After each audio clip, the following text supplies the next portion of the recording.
हे students, good morning. आज का हमारा जो न्यू टॉपिक है अ चेंजिंग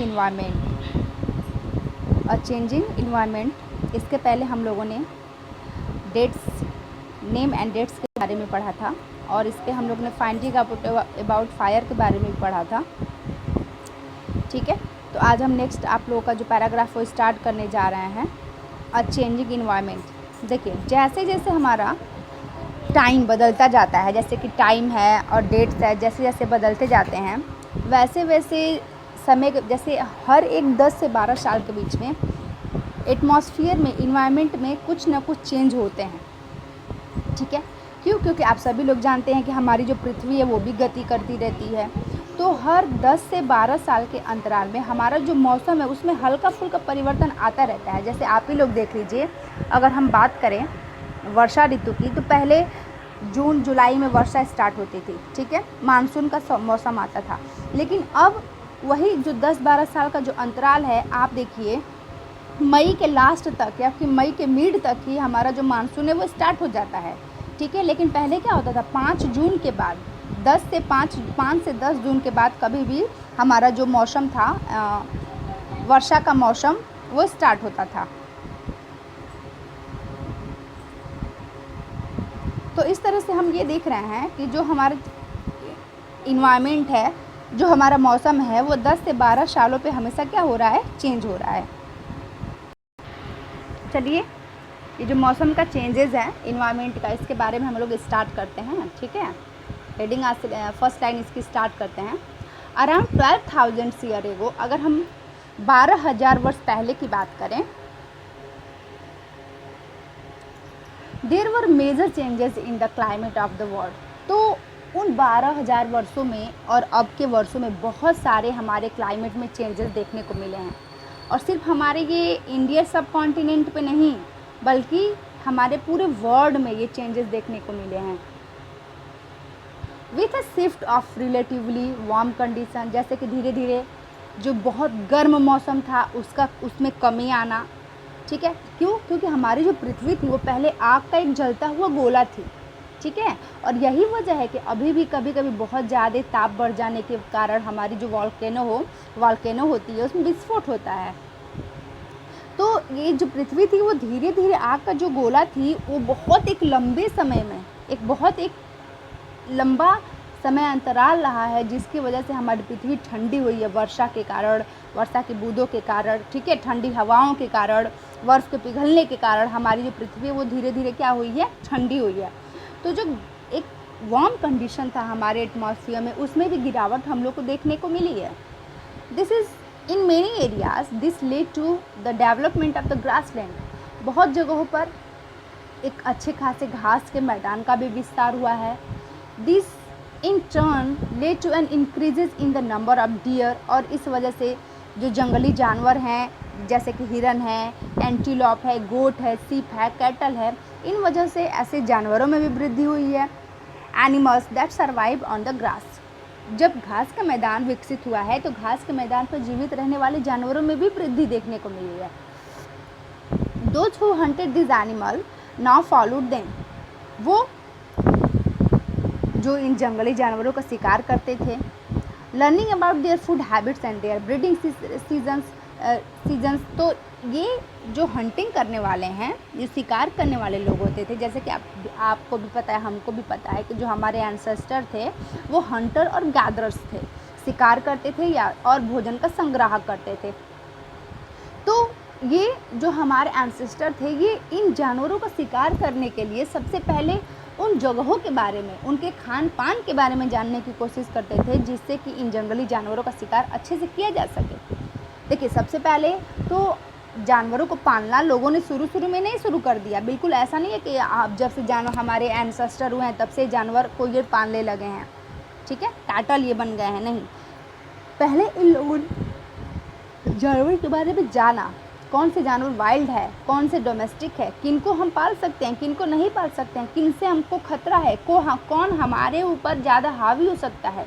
तो इन सब चीज़ों का बहुत लंबे समय तक ध्यान रखने के बाद ये लोग एक कैटल बने हैं, हर्डर बने हैं। It is likely that this help people to start thinking about herding and rearing.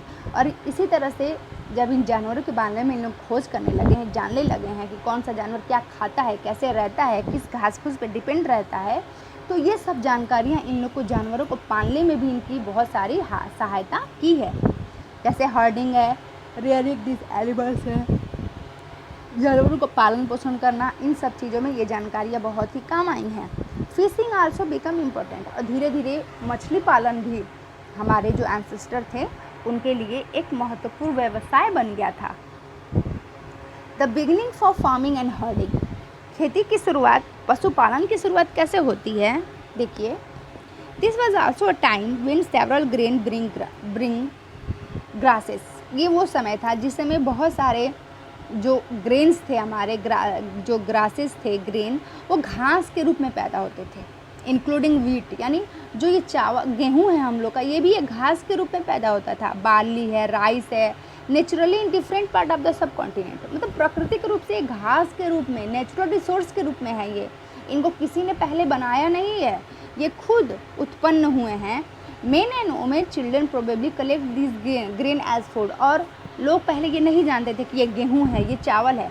बस इन घास फूस के अनाजों को वो इकट्ठा करते थे, उसको सुखाते थे, उसको वो लोग ये भी नहीं पता कि वो पहले गेहूँ को पीस करके खाते थे कि खड़ा खाते थे, चावल को वो पहले छीलते थे उसका छिलका कि नहीं पता। पहले वो शुरू में खोज किए and learned where they grow. और ये जानने की कोशिश की हैं कि आखिर ये क्या है, ये कैसे अनाज हैं, इसको कैसे हम उगाते हैं, ठीक है, कहाँ ये उगते हैं। एंड व्हेन दे राइप्ड, और ये कब उगते हैं, कब पक जाते हैं, इन पे उन लोगों ने एक बहुत बड़ा शोध किया है, उसको जाना है, उस पर समय दिया है। This may have led them to think about growing plant on their own. और इस तरह से उन लोगों ने एक लंबे समय अंतराल के बाद इस फसल को जानने की पूरी कोशिश की है।